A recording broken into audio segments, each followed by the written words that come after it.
എല്ലാവർക്കും നമസ്കാരം. നമ്മുടെ കലച്ചേച്ചി ഒരു അനുഭവം പറഞ്ഞിട്ടുണ്ട്. ചേച്ചി പറഞ്ഞത് വളരെ അത്ഭുതമായിട്ടാണ് ചേച്ചിക്ക് അത് തോന്നിയത് എന്നുള്ളതാണ്. അപ്പം ആദ്യം പറയട്ടെ, നമ്മുടെ വാട്സപ്പ് ഗ്രൂപ്പിലേക്ക് ജോയിൻ ബട്ടണിലൂടെ വരുമ്പോൾ വന്നു കഴിഞ്ഞാൽ വരുന്ന 6 ദിവസം ഒരാൾക്ക് വീതം കൃഷ്ണവിഗ്രഹം സമ്മാനമായിട്ട് കൊടുക്കുന്നുണ്ട്. അപ്പോൾ എല്ലാവരും ജോയിൻ ബട്ടണിലൂടെ വരിക. അപ്പം അനുഭവത്തിലേക്ക് വേഗം കിടക്കാം. കൃഷ്ണ ഗുരുവായൂരപ്പ നമസ്കാരം ശ്രീ. ഞാൻ കല. നേരത്തെ ഒരു പാൽപ്പായസത്തിൻ്റെ അനുഭവം എഴുതിയിരുന്നു. അന്ന് പറഞ്ഞിരുന്നല്ലോ കുറേ നല്ല അനുഭവങ്ങൾ 27 വർഷങ്ങൾക്കുള്ളിൽ എനിക്കുണ്ടായിട്ടുണ്ടെന്ന്. അതിലേറ്റവും അത്ഭുതകരമായിട്ടുള്ള മനോഹരമായ ഒന്നാണ് ഇത്. വാക്കുകൾ കൊണ്ട് എനിക്ക് വിവരിക്കാൻ കഴിയില്ല സത്യം പറഞ്ഞാൽ. എന്നാലും ശ്രീ ഇത് ത്രിമധുരത്തിൽ വായിക്കുമെന്ന അപേക്ഷയോടെ പ്രാർത്ഥനയോടെ എഴുതുകയാണ്. കഴിഞ്ഞ നവംബർ മാസം 5-ാം തീയതി എനിക്ക് ഗുരുവായൂരപ്പൻ കാണിച്ചു തന്ന മറ്റൊരനുഭവമാണ്. അനുഭവം എന്നല്ല, അത്ഭുതം എന്നാണ് പറയേണ്ടത്. അന്ന് ഉച്ചയ്ക്ക് ഗുരുവായൂരിൽ പോകണമെന്ന് പെട്ടെന്നൊരു തോന്നൽ. വൈകിട്ട് സീനിയർ സിറ്റിസൺ ക്യൂവിൽ നിന്ന് തൊഴുത് തിരികെ വരാമല്ലോ എന്ന് വിചാരിച്ചു. ഒറ്റയ്ക്ക് പോകുന്നത് കുറച്ച് റിസ്ക്കാണ്. കാരണം അങ്ങോട്ടും ഇങ്ങോട്ടും കൂടി ചുരുങ്ങിയത് 5 മണിക്കൂർ യാത്രയുണ്ട്. സേഫായിട്ട് എന്നെ തിരിച്ചെത്തിക്കണേ കൃഷ്ണ എന്ന് പ്രാർത്ഥിച്ച് വീട്ടിൽ നിന്നങ്ങോട്ട് ഇറങ്ങും.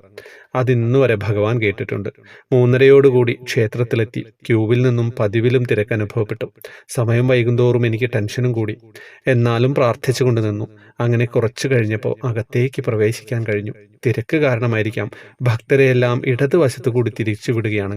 എനിക്കാണെങ്കിലും മുൻപിൽ നിൽക്കുന്നവരുടെ ഉയരം കൊണ്ട് ശ്രീലകത്തുള്ള ഭഗവാന്റെ രൂപം ഒട്ടും തന്നെ കാണാനും സാധിക്കുന്നില്ലായിരുന്നു. ഒന്ന് കാണാൻ കഴിയുന്നില്ലല്ലോ, വിഷമത്തോടെ കണ്ണാ എന്ന് വിളിച്ചു പ്രാർത്ഥിച്ചു. കുറച്ച് നിമിഷങ്ങൾ കഴിഞ്ഞു. എൻ്റെ മുൻപിൽ ആരുമില്ല, ചുറ്റുപാടും ആരുമില്ല. മുൻപിൽ സോപാനം വാതിൽ അതാ നിൽക്കുന്നു. ശരിക്കും കണ്ടോളൂ എന്ന മട്ടില് ചതുർബാഹുവായ സാക്ഷാൽ ഭഗവാൻ. എല്ലായിടത്തും തൊഴുതു പുറത്തിറങ്ങി കുറച്ച് സമയമെടുത്തു സംഭവിച്ചത് ഉൾക്കൊള്ളാൻ. അന്ന് വിചാരിച്ചതിലും നേരത്തെ എന്നെ വീട്ടിലെത്തിക്കുകയും ചെയ്തു ഈ പൊന്നുണ്ണിക്കണ്ണൻ. എനിക്ക് ഭഗവാൻ നൽകിയ ഈ പുണ്യാനുഭവം വാക്കുകൾ കൊണ്ട് വിവരിക്കാൻ സാധിക്കുന്നതല്ല. വായിക്കുന്ന ആളിൻ്റെയും കേൾക്കുന്നവരുടെയും സമയം വിലപ്പെട്ടതാണെന്നറിയാം. അതുകൊണ്ട് ചുരുക്കി എഴുതാൻ ശ്രമിച്ചിട്ടുണ്ട്. സത്യം പറഞ്ഞു കഴിഞ്ഞാൽ അങ്ങനെയാണ്. നമുക്ക് ഗുരുവായൂരിലെത്തുമ്പോൾ നമുക്ക് എന്തായാലും എന്തെങ്കിലുമൊക്കെ അനുഭവം, അത്ഭുതങ്ങൾ നമുക്ക് കാത്തു വെച്ചിട്ടുണ്ടാവില്ലേ. അത്രയും ആളുകൾ വന്ന് പ്രാർത്ഥിക്കുന്നതല്ലേ. അപ്പോൾ അത്രയും ശക്തി ഉണ്ടാവും എന്നുള്ളത് എല്ലാവർക്കും അറിയാം. അപ്പോൾ അത് നമ്മൾ സത്യമായിരിക്കണം, നമ്മളെന്ന വ്യക്തി സത്യമായിരിക്കണം.